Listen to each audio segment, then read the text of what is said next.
कहानियों की क्यारी में आज की कहानी है भूखी चिड़िया। सालों पहले एक घंटा घर में टिंकू चिड़िया अपने माता पिता और 5 भाइयों के साथ रहती थी। टिंकू चिड़िया छोटी सी थी और उसके पंख बहुत मुलायम थे। उसकी माँ ने उसे घंटा घर की ताल पर चहकना सिखाया था। घंटा घर के पास ही एक घर था जिसमें पक्षियों से प्यार करने वाली एक महिला रहती थी। वह टिंकू चिड़िया और उसके परिवार के लिए रोज रोटी का टुकड़ा डालती थी। एक दिन वह बीमार पड़ गई और उसकी मौत हो गई। टिंकू चिड़िया और उसका पूरा परिवार उस औरत के खाने पर निर्भर था। अब उनके पास खाने के लिए कुछ नहीं था और न ही वो अपने लिए खाना जुटाने के लिए कुछ करते थे। एक दिन भूख से बेहाल होने पर टिंकू चिड़िया के पिता ने कीड़ों का शिकार करना शुरू किया।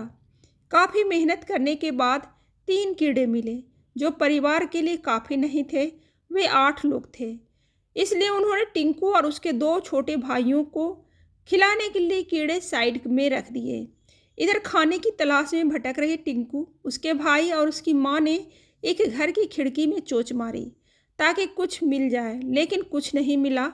उल्टा घर के मालिक ने उन पर राख फेंक दी, जिससे तीनों भूरे रंग के हो गए। उधर काफ़ी तलाश करने के बाद टिंकू के पिता को एक ऐसी जगह मिली जहाँ काफ़ी संख्या में कीड़े थे। उनके कई दिनों के खाने का इंतजाम हो चुका था। वह जब खुशी खुशी घर पहुंचा तो वहां कोई नहीं मिला। वह परेशान हो गया। तभी टिंकू चिड़िया और उसका भाई और माँ वापस लौटे तो पिता उन्हें पहचान नहीं पाए और गुस्से में सबको भगा दिया। टिंकू ने पिता को समझाने की काफ़ी कोशिश की। उसने बार बार बताया कि किसी ने उन पर रंग फेंका है, लेकिन टिंकू के हाथ असफलता ही लगी। उसकी माँ और भाई भी निराश हो गए, लेकिन टिंकू ने हार नहीं मानी। वह उन्हें लेकर तालाब के पास गई और नहलाकर सबकी राख हटा दी। तीनों अब पुराने रूप में आ गए। अब टिंकू के पिता ने भी उन्हें पहचान लिया और माफ़ी मांगी। अब सब मिलकर खुशी खुशी एक साथ रहने लगे।